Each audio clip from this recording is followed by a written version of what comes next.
regulador, existe um centro que nos organiza e que ele tem uma semelhança com Deus, com o que é Deus dentro de nós. Depois, na história do judaísmo, depois de Abraão, surge Moisés, né? E Moisés vai representar uma força messiânica, porque aquele homem leva um povo inteiro através do deserto durante 40 anos, não é? E ele leva, na verdade, em direção a quê? A um território identitário, quer dizer, Moisés é essa força dentro de nós que nos leva para a terra prometida, que é, afinal de contas, quem eu sou, né? É isso que ele representa na sua história. Depois de Moisés a gente vai encontrar Davi. E Davi é o rei do mundo. Essa força, na verdade, é onde o rei é o nosso ego que realiza o seu mandato no mundo de certa forma. E na história de Davi, a gente vai encontrar os desvios de ego mesmo, né? Davi é um rei, uma figura interessantésima, mas ele mata milhões de pessoas, ele cobiça a mulher do próximo, ele deseja uma mulher casada, ele manda matar o marido desta mulher para ficar com essa mulher, né? Então ele é tomado, né, por uma coisa que o afasta, vamos dizer assim, das leis de Deus, das leis do céu. E por isso mesmo, ele vai representar depois um ego culpado de ter se afastado das leis do céu. E na história, então simbólica, ele, por ter feito todas essas coisas, ele não pode construir o templo de Deus, que vai construir o filho dele depois. Ele não pode, né? Que representa exatamente, né, esse nosso ego culpado, quando se afasta da nossa essência, de expressar a nossa essência, quem a gente é. E, na sequência, né, surge Cristo. Inclusive, Cristo é descendente da casa de Davi, né? Como se fosse Cristo uma oitava, né, de todos esses personagens, uma oitava mais desenvolvida, representando a nossa própria evolução. E em Cristo a gente vai encontrar a experiência de integração entre o nosso ego, a nossa personalidade externa e o nosso self, a nossa essência, quem a gente é, né? Cristo é o homem cruz, é o homem intercessão. Ele vai representar a interseção entre o poder no mundo, né, e a verticalidade, o poder vertical celeste ou cósmico, né? Agora, as religiões cristãs projetaram essa experiência na imagem do Cristo lá atrás. E aí é o que eu queria parar um pouquinho ainda para fazer uma reflexão da gente aqui junto, né? Porque sendo as pessoas no Ocidente cristãs, religiosas ou não, todos nós estamos profundamente afetados pelo, vamos dizer assim, por essa raiz religiosa no nível das nossas emoções e, afinal, dos valores que a gente constitui. Essa religiosidade ocidental, ela tem essa raiz única, abraâmica. E são essas religiões que a gente tem uma intimidade maior, o judaísmo, o cristianismo e o islamismo. Todas vêm daí, a gente sabe, né? E nessa raiz abraâmica, a ideia central que as instituições religiosas passam, que tem sido a maneira como a gente tem absorvido então a experiência espiritual, não é de que Criador e criatura que somos nós não são a mesma coisa. É isso que nos é passado sempre. Não são idênticos, né? Então, a meta dessas instituições religiosas é no sentido, não é de concretizar uma identidade nossa, né, com o mistério de Deus, digamos assim. Mas a meta dessas religiões é da gente estabelecer uma relação entre Criador e criatura, entre o ser humano e Deus, não é? E isso acaba perpetuando em nós uma ideia, né, que é essa: Deus está fora e eu estou aqui, e eu tenho que me relacionar com Ele. Alimenta em nós essa ideia dessa filiação eterna, né? E isso não tem nada a ver, na verdade, com humildade, mas acaba nos levando a abrir mão da nossa potência. No Oriente existe uma outra experiência que é estimulada, né? No Oriente, cada ser é concebido como se fosse um fragmento do próprio Deus. Por isso, a ideia lá é de produzir uma experiência de Deus, de identidade com Deus em cada pessoa.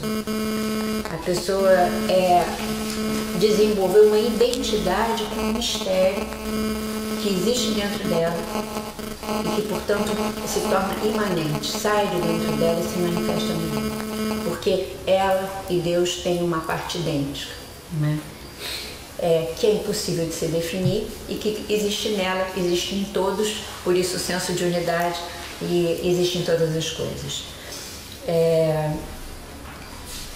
Então, essa religiosidade que nos influencia tanto no nosso cotidiano, e inclusive nas nossas atitudes sociais o tempo todo, ela acaba, é por isso que no início eu falei, né, que as religiões acabaram nos levando a uma dificuldade da experiência em Deus, porque não nos levam a esse contato com esse mistério interior. No 6º, 7º, 8º século depois de Cristo, a terceira religião abraâmica, o islamismo, ele traz uma pulsão devocional moral, onde um pai bom, justo, protetor e xenofóbico legisla e executa a lei. A ideia da espada, a ideia da guerra santa, mais uma religião de superego, de fortalecimento normativo. É uma religião para macho, vamos dizer. Não vejam isso como elogio, não. Mais recentemente, século XIX, na França, o espiritismo, a gente pensou, obviamente, algumas, só para a gente perceber que tem uma costura da psique. O nosso objetivo é tentar compreender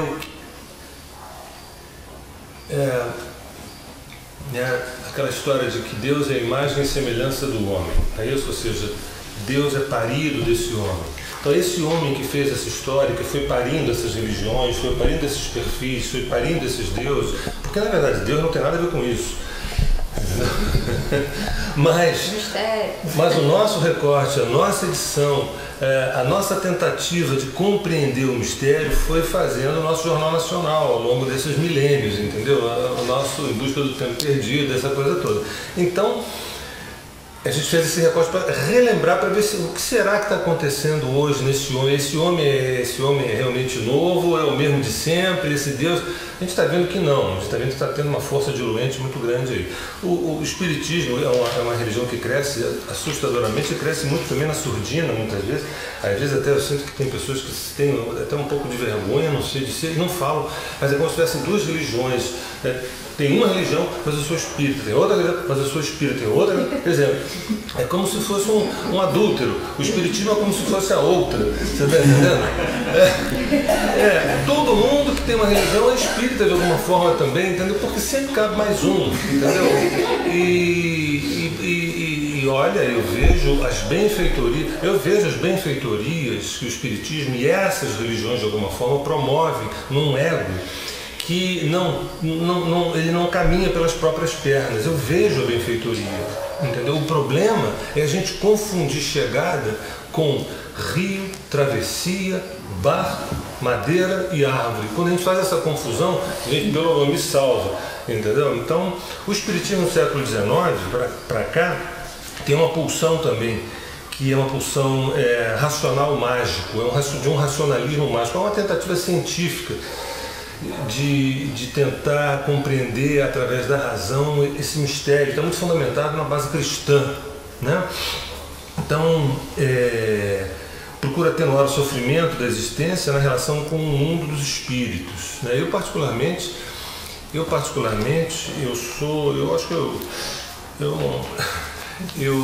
até que me prove o contrário, eu acredito em tudo, entendeu?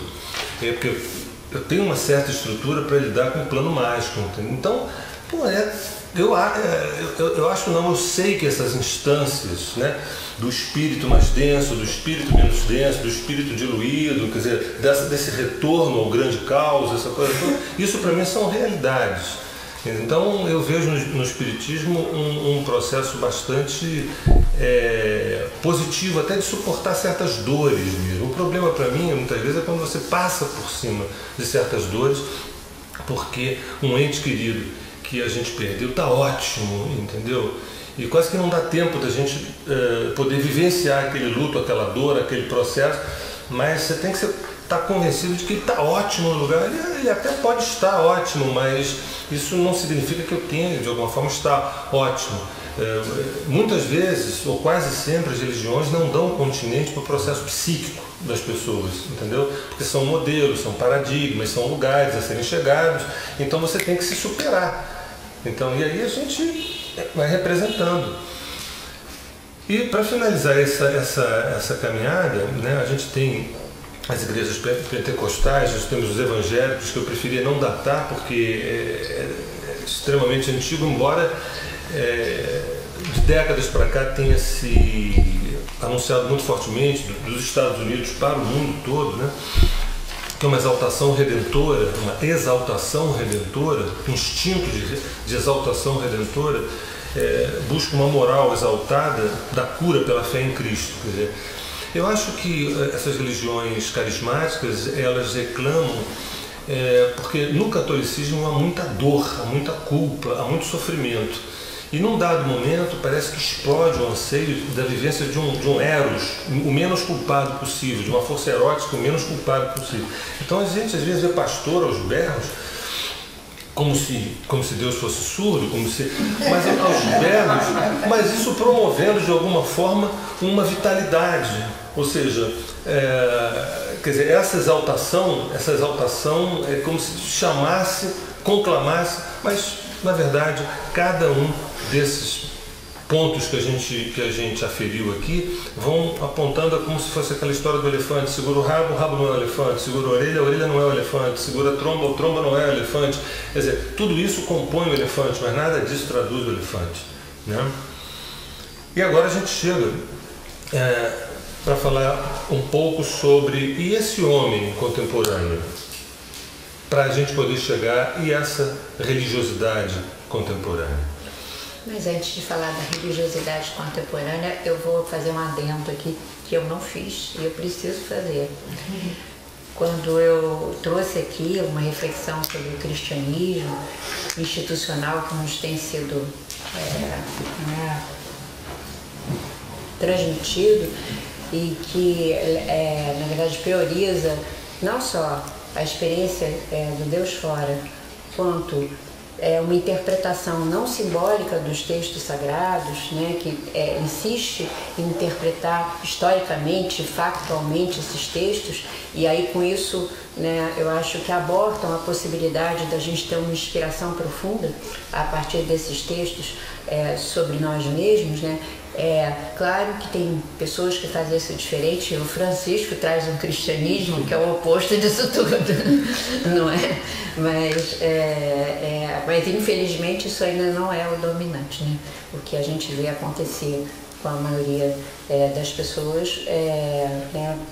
Enfim, quando buscam uma referência cristã ainda dentro desses moldes que a gente tinha conversado antes. Mas então, para a gente entender um pouco o homem contemporâneo, eu acho que a gente acabou conversando e fazendo uma certa divisão didática em termos de tempo também, só para a gente se localizar.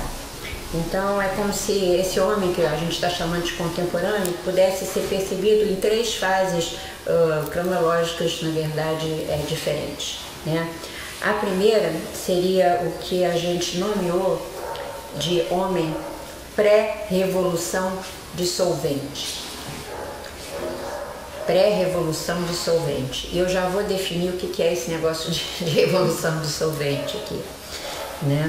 Esse homem, ele surge mais ou menos em torno do século XIX e vem atravessando o tempo até o século XX.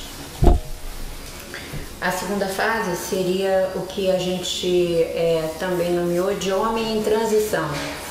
Somos nós agora, né? Estamos em transição, estamos num período difícil e ao mesmo tempo apaixonante de transição, de mudanças profundas, né? E, por último, o homem pós-revolução dissolvente, que seria o homem aquariano, que é o homem que a gente aspira, né, liberto, digamos assim. E claro que ele pode ser conquistado hoje também, a qualquer tempo, né? Mas a gente percebe dominante talvez mais para frente, assim, em termos de existência.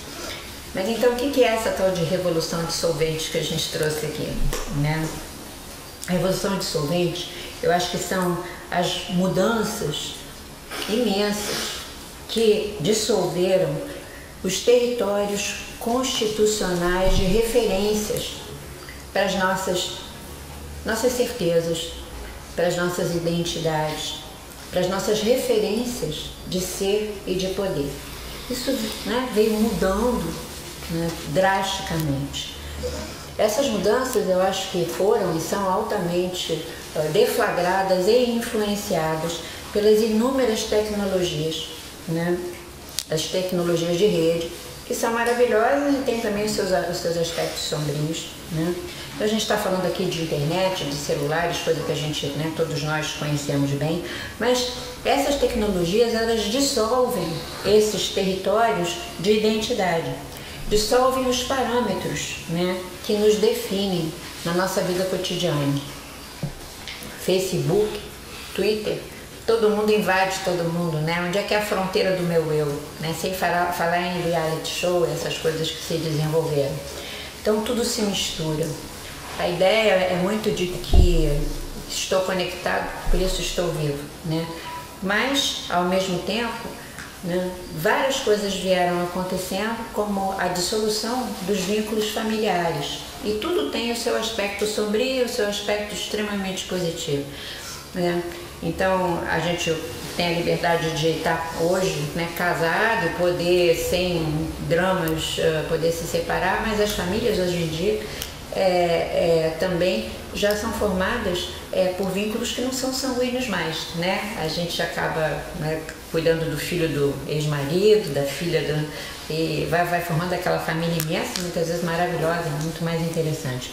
Mas esses vínculos, eles foram desmanchados. A fronteira entre o ritual e o real, o virtual e o real, né, se encontra desmanchada também. Os papéis sexuais, né, mudaram de definição. O que é público, o que é privado. Os sistemas políticos, eles vêm ruindo, né?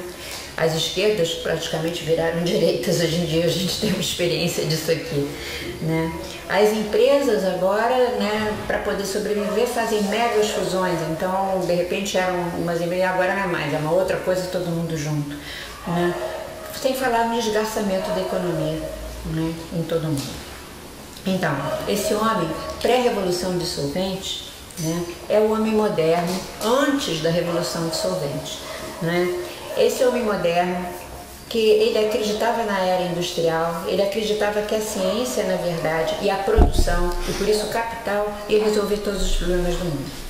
Isso era antes, agora não é mais, né? E esse homem era um homem atormentado entre os desejos que ele tinha e uma moral dominante. E ele ia tentar controlar aquelas pulsões dele na igreja mesmo, geralmente na igreja católica no Ocidente, não é? E lá ele ia tentar dominar e construir a sua vida e ia sublimar também a sua força através das revoluções sociais. É exatamente quando surge, né, o comunismo, o socialismo, tudo se instala e até, vamos dizer assim, o anseio dele espiritual de sublimado, né, esse anseio de transcendência que a gente fala, através das mudanças sociais e das revoluções sociais que acontecem. Então, a gente vê que é nessa época, mais ou menos, que surge, inclusive, a teologia da libertação dentro da própria igreja, né, Francisco? Que é um movimento que tem um caráter, na verdade, político e de interferência social enorme. Então, esse homem pré é o homem moderno, assim, né? O homem em transição, nós aqui dentro dessa sala, fora dela também, o homem em transição, o homem intra-revolução dissolvente, o homem de hoje, dito como o homem pós-moderno. Talvez a gente tem, por exemplo, alguns autores como Jean-François Lyotard, como Zygmunt Bauman, que colocam a pós-modernidade em torno da década de 80 para cá, onde há essa profunda descrença de que a história explicaria o nosso destino, a nossa vida, o nosso percurso. A tecnologia, né, promoveria, o progresso científico promoveriam a felicidade. Da década de 80 para cá, começa a haver no seio intelectual da Europa, também da América, uma descrença profunda, uma descrença interessante, bastante interessante, porque as pessoas que na verdade acreditam que o modelo científico, o modelo tecnológico vai gerar a felicidade, um conforto aqui, um conforto ali, isso está longe da gente estar falando da palavra felicidade. O problema que eu acho é quando a pós-modernidade fica no diagnóstico, no sentido de dizer que é um homem descrente, e o que cabe a esse homem em transição, e o que cabe a esse homem pós-moderno é aproveitar os momentos agradáveis que a vida pode proporcionar, aquele que a pessoa pode ter ou curtir, porque ideologia, esperança, crença, isso é uma coisa moderna no sentido démodé, antigo, passado. Eu acho essa visão terrível, entendeu? Eu sou muito simpático à ideia da descrença em relação a que o racionalismo científico nos conduziria à felicidade, mas acho terrível a ideia de que só nos cabe então ter bons momentos agradáveis e é isso, de repente torcer, porque tem gente que torcer que a gente não viva muito, entendeu? Para não ver o que virá, vamos dizer assim. Esse é um homem, só que, na verdade, aí que mora a questão. A pós-modernidade não dá conta de falar do homem que tem um caos de convergência, um caos de confluência. Nós somos, graças a toda essa história que a gente contou, mas especialmente alguns personagens como Sigmund Freud, como Jung, e com tantos outros que mostraram que dentro da gente existem estômagos, bocas, almas, eus demandando espaço. Lembra daquela época, mamãe, vovó, titia, que dizia é isto ou aquilo, né? Ou você é homem ou mulher, ou você gosta disso ou você gosta daquilo, ou você... Essas fronteiras, graças a Deus, graças a todo esse processo, elas ficaram tão tênues, que elas estão se dissolvendo. Daí a gente chama de revolução dissolvente. Essas fronteiras identitárias estão... Então o que acontece? A pessoa o filósofo, o pensador, o estudioso, que não acredita, Deus está morto, essa coisa de religião foi uma furada, não é a minha opinião, tá? Mas é uma furada, então é o seguinte, nós vivemos um caos interno, então vamos pelo menos curtir, gente, vamos pelo menos curtir a existência, é o que nos cabe. Não é por aí a visão que nós temos disso. É dizer que esse caos de convergência, esse caos de confluência, é um caos rico, produtivo, fértil, potente, erótico, que diz assim, escuta, quantos habitam você? Aí vem a segunda pergunta, você dá conta disso? Aí vem a terceira questão, eu preciso dar conta disso. Por quê? Como é que se faz lá atrás? Reprime esse troço. Faz uma escolha. Eles definiam antigamente foco como exclusão. O que fica é o que você foca.